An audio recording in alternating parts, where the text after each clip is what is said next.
How do you suppose this son of a working man with 13 kids became such an effective public speaker that for more than half a century his voice was heard nationally and internationally on the great questions? He employed a method absolutely free. He argued with his friend Collins.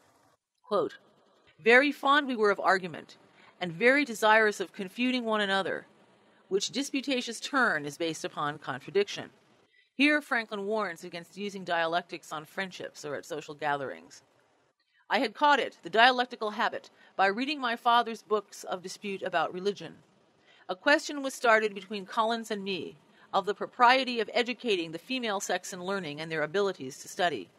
He was of the opinion that it was improper. I took the contrary side." Shortly after he began arguing, he also began reading the most elegant periodical of the day, Addison Steele's Spectator. Quote, "I thought the writing excellent and wished if possible to imitate it. With that in view, I took some of the papers, and making short hints of the sentiment in each sentence, laid them by a few days, and without looking at the book, tried to complete the papers again, by expressing each hinted sentiment at length, and as fully as it had been expressed before, in any suitable words that should come to hand.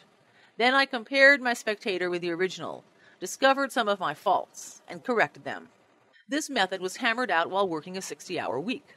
In learning eloquence, there's only Ben, his determination, and the Spectator, no teacher. For instance, while executing rewrites, Franklin came to realize his vocabulary was too barren. Quote, "I found I wanted a stock of words, which I thought I should have acquired before that time if I'd gone on making verses, since the continual occasion for words of the same import but of different length to suit the measure, or of different sound for the rhyme, would have laid me under a constant necessity of searching for variety, and also have tended to fix that variety in my mind and make me a master of it." As a good empiricist, he tried a home cure for his deficiency. "I took some tales and turned them into verse, and after a time when I had pretty well forgotten the prose, turned them back again.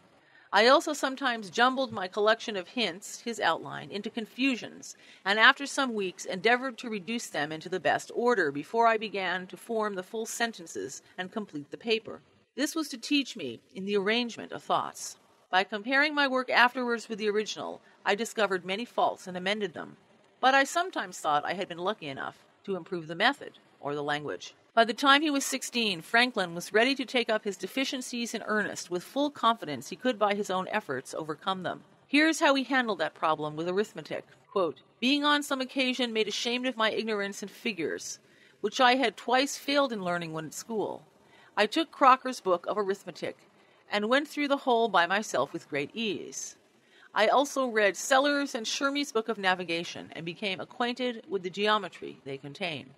This school dropout tells us he was also reading John Locke's Essay Concerning Human Understanding, as well as studying the arts of rhetoric and logic, particularly the Socratic method of disputation, which so charmed and intrigued him that he abruptly dropped his former argumentative style, putting on the mask of the humble inquirer and doubter. Quote, "I found this method safest for myself and very embarrassing to those against whom I used it.